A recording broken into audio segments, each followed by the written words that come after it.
कर दो इसलिए गोपियां भोजन नहीं बनाती। ये तो आप और हमारा मन यहाँ लगता है,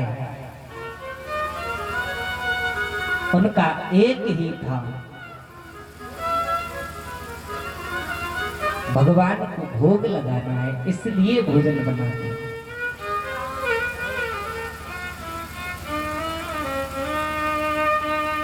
मानो कहती समझाती हो, इशारा देती हो कि आप कोई भी कार्य तो करो, लेकिन कार्य करते हुए भी भगवान का चिंतन बनाए रखो। क्योंकि बाबा तुलसीदास ने भी बताया है, क्योंकि कोई भी व्यक्ति कार्य करता है तो वो कार्य कैसे करता है, किससे काम करता है। आप कोई काम करते हो, झाड़ू निकालते हो या पेड़ पौधा लगाते हो, खेत पे काम करते हो, कैसे करते हो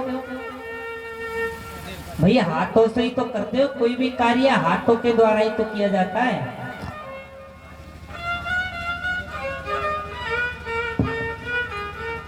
हाथों के द्वारा कोई भी कार्य किया जाता है, लेकिन बाबा तुलसीदास ने कहा है, बोले तुम कार्य तो करो, लेकिन कार्य कैसे करना है? बोले कर से कर्म करो विधि नाना, मन राखो जहाँ कृपा निधाना। मन वहां होना चाहिए गिरधर गोपाल के चरणों में,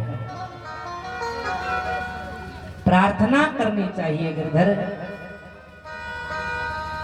एक बात बताओ, हम भगवान को फूल चढ़ाते हैं, फूल क्यों चढ़ाते हैं? फूल चढ़ाने का भाव क्या है? भगवान को फूल ही क्यों चढ़ाते हैं? क्योंकि फूल का एक पर्यायवाची नाम है सुमन। शुश्रूयासा मनः सा सुमनः। मानो हम भगवान से पुष्प चढ़ाते हुए ये प्रार्थना करते हो, गोविंद हम ऐसे तो अपने मन को आपके चरणों में नहीं लगा सकते, लेकिन इस सुमन, इस पुष्प के माध्यम से हम अपने इस मन को आपके चरणों में लगा रहे हैं।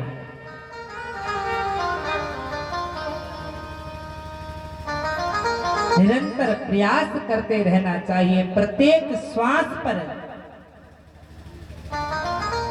भगवान का चिंतन करते रहना चाहिए। कोई पता नहीं ये श्वास एक आ पाई है, पुनः दोबारा आ पाएगी कि नहीं आ पाएगी। सांस सांस में हरि भजो, सांस मत को ना जाने इस श्वास का आवन होगे। दूसरा सुखदेव स्वामी बता रहे हैं, बोले भगवान के चरणों में ये मन को लगाना है, कैसे लगेगा? तो बोले ये मन को लगाने के साधन है।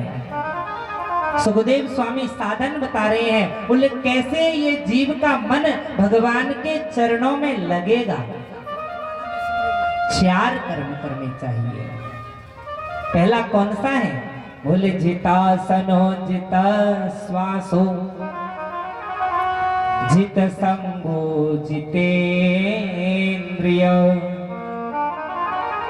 स्थूले भगवते रूपे मनः संधारये धिया। पहली बात, म्रियमाण पुरुष को क्या करना चाहिए? बोले आसन को जीतना चाहिए।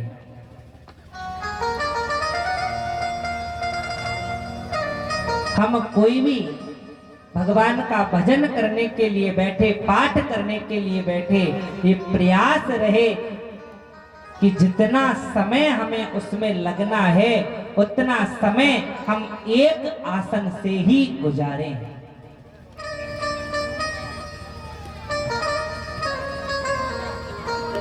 ऐसा नहीं कि थोड़ी देर यहाँ बैठे फिर यहाँ से सही व्यवस्था नहीं बैठी तो इधर से इधर खिसक गए, कभी आगे कभी पीछे,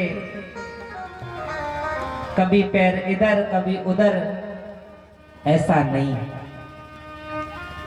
एक आसन से बैठ करके भगवान का भजन करना चाहिए, भगवान की कथा को श्रवण करना चाहिए।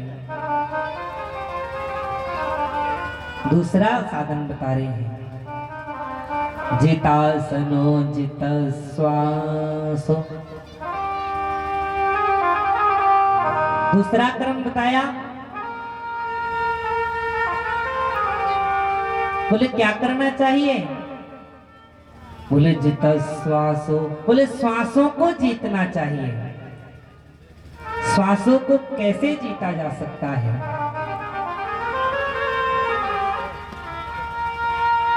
प्राणायाम के माध्यम से श्वासों को जीता जा सकता है। योग का अभ्यास करें, प्राणायाम करके और श्वासों को जीतना चाहिए।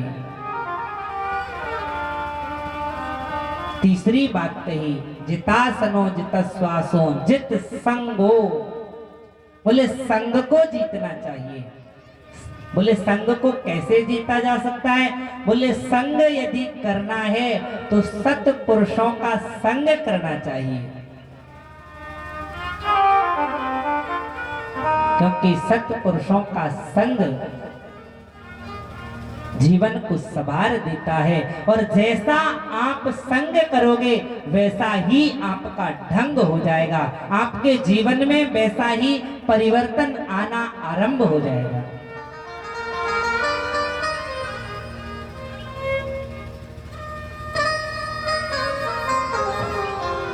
बड़ी सुंदर बात कही, सठ सुधरे सतसंगत पाई, सठ सुधरे सतसंगत पाई,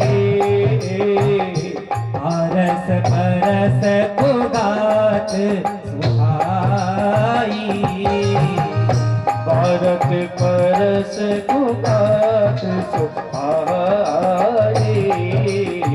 परस परस को गात सुहाई। बोले सत्संग का, सत्पुरुषों के संग का कैसा प्रभाव पड़ेगा, बोले एक पारस मणि है,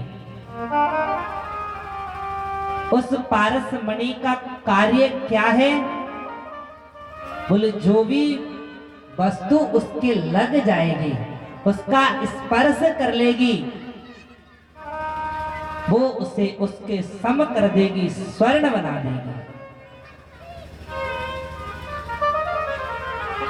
ऐसा ही यदि हम साधु पुरुषों का, सत्पुरुषों का संग करेंगे तो वैसा ही हमारा ये ढंग हो जाएगा।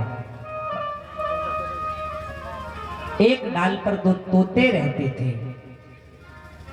दोनों की मां एक ही है, एक ही डाल पर बैठे, लेकिन जोर से तूफान आया, वो डाल टूट गई, दोनों उड़ गए, बिछड़ गए। एक तोता एक चोरों के गांव में पहुंच गया और एक तोता एक संत के आश्रम पर पहुंच गया।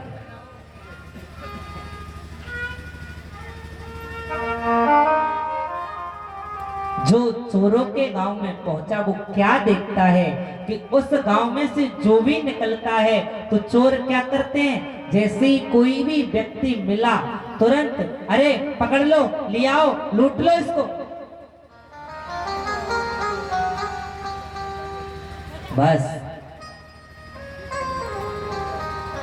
उसने भी वही रटना आरंभ कर दिया।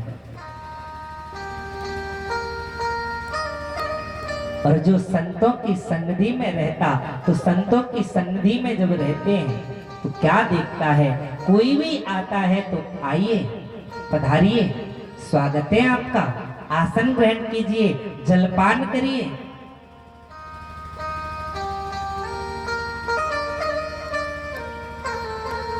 एक व्यक्ति दोनों गांवों में से गुजरा, लेकिन जब इन चीजों को देखा तो बोल पड़ा, भैया मैं वहां गया था तब तो एक तोता था, वो बोल रहा था चोरों